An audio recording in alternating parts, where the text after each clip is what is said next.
POCSO కేసులు ఎంత అపహాస్యం అవుతున్నాయో ఈ షాబాద్ పోక్సో కేసు గురించి వింటుంటే తెలుస్తుంది. పోలీసుల అత్యాశ, వాళ్ళ దుర్మార్గం మధ్యలో ఎవడో మార్కెట్ కమిటీ చైర్మన్ అట, వాడు చేసిండట అక్కడ పెద్ద సెటిల్మెంట్. 20 లక్షల రూపాయలు ఎవడైతే నిందితుడుండో వాడి దగ్గరికి తీసుకొని వాడిని 45 రోజుల పాటు అరెస్ట్ చేయకుండా వాడికి బెయిల్ వచ్చిందాకా వెయిట్ చేసిర్రు అనే ఆరోపణలు వస్తున్నాయి. ఇందులో ఒక మార్కెట్ కమిటీ చైర్మన్ ఈ పోలీసులకి నిందితునికి మధ్య డీల్ కుదిరిచ్చిండు అని చెప్పి కూడా ఆరోపణలు వస్తున్నాయి. ఇది ఎంతవరకు నిజమో కానీ ఈ ఆరోపణలు నిజమైతే మాత్రం నిజంగా ఇంతకు మించిన దరిద్రం ఒకటి లేదు. ఈ 6 హత్యలకు ఆ నిందితుడు కాదు కారణం, ఈ పోలీసులే కారణమైనట్టు లెక్క. అంతేకాదు నిద్రపోతున్న ఈ వ్యవస్థే కారణమైనట్టు లెక్క. అరే ఎంత దుర్మార్గం!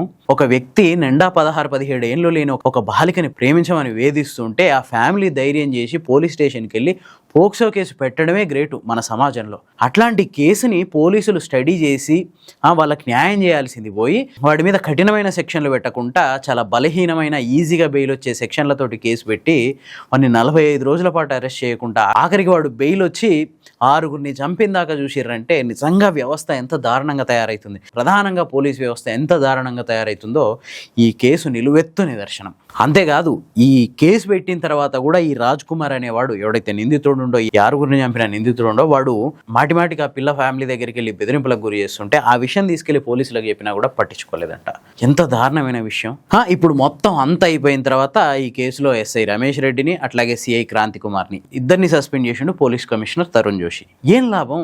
చేతులు గాలిన తర్వాత ఆకులు పట్టుకుంటే ఏం లాభం? 6 మరణానికి కారణం ఎవరు? ఇక్కడ పోలీసు వ్యవస్థే కదా, పోలీస్ డిపార్ట్మెంటే కదా. నిజంగా ఎస్ఐ ఆ సిఐ టైంకి స్పందించి ఎవడి మీద అయితే ఆ కేసు నమోదైందో వాడికి బెయిల్ రాకుండా సెక్షన్లు పెట్టి వాడిని జైల్లో ఉంచితే ఇంత దారుణమైన పరిస్థితి వచ్చేది కాదు కదా. ఇక్కడ ఓన్లీ రాజ్ కుమార్ కేసు ఒకటే కాదు, ఒక్కసారి జనం ఆలోచించాలి. అంటే 20 లక్షలు వీడు ఇవ్వగలిగిండు కాబట్టి వాడు అరెస్ట్ కాకుండా 45 రోజుల పాటు వదిలేయడమే కాకుండా ఆఖరికి వాడి మీద కఠినమైన సెక్షన్లు నమోదు చేయకుండా జస్ట్ బెయిల్ వచ్చే ఏవో పనికిమాలిన సెక్షన్లతోటి కేసు పెట్టి వదిలేసిర్రు. అదే ₹1 ఇస్తే వాళ్ళే స్వయంగా నిందితుని తీసుకెళ్ళి వీళ్ళ మీదకి వదిలేసేటోళ్ళు కదా. మరి ఇంకా చాలామంది ఉన్నారు కదా సమాజంలో ఇట్లాంటి పోక్సో కేసులు ఎదుర్కొని చూసిన ఆంబోతుల్లాగా రోడ్ల మీద తిరుగుతారు కదా.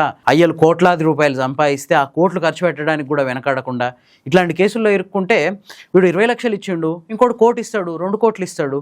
ఉన్నారు కదా అట్లాంటి కేసులు రీసెంట్గా అయినాయి కదా. ఒక సాధారణ పౌరుడు పోక్సో కేసులో ఆరోపణలు ఎదుర్కొంటూ 20 లక్షలు లంచం వేయగలిగిందంటే ఇక ఉన్నత స్థాయిల్లో ఉండి కోట్లాది ఆస్తులు ఉన్న వాళ్ళ పరిస్థితి ఏందో ఒకసారి ఆలోచించండి. వాళ్ళు కోట్ల కొద్ది కూడా లంచాలు ఇవ్వగలుగుతారు కదా, అంతే కదా. అధికారం వాళ్ళ చేతిలో ఉన్నప్పుడు వాళ్ళు ఏ విధంగానైనా మ్యానిపులేట్ చేయగలుగుతారు కదా. వీడికి బెయిల్ వస్తేనే 6 చంపిండే, మరి వాడికి బెయిల్ వస్తే పరిస్థితి ఏంది? ఇక్కడ 20 లక్షలు తీసుకొని న్యాయాన్ని అమ్మేసిన పోలీసులు అక్కడ 2 కోట్ల లంచం తీసుకొని మొత్తం వ్యవస్థనే తీసుకెళ్ళి వాళ్ళ గుప్పిట్లో పెట్టరని నమ్మకం ఏంది? అంటే ఈ దేశంలో డబ్బున్నోళ్ళ చేతిలో వ్యవస్థలు ఉంటాయి, డబ్బున్నోళ్ళ చేతిలో న్యాయం ఉంటుంది. ఎక్కడికి పోతున్నాం? ఒక పోక్సో కేసులో న్యాయం చేయలేని ఈ వ్యవస్థ దేశాన్ని ఉద్ధరిస్తుందంటే నమ్మాలనా? మీకేమనిపిస్తుంది? కామెంట్స్లో చెప్పండి.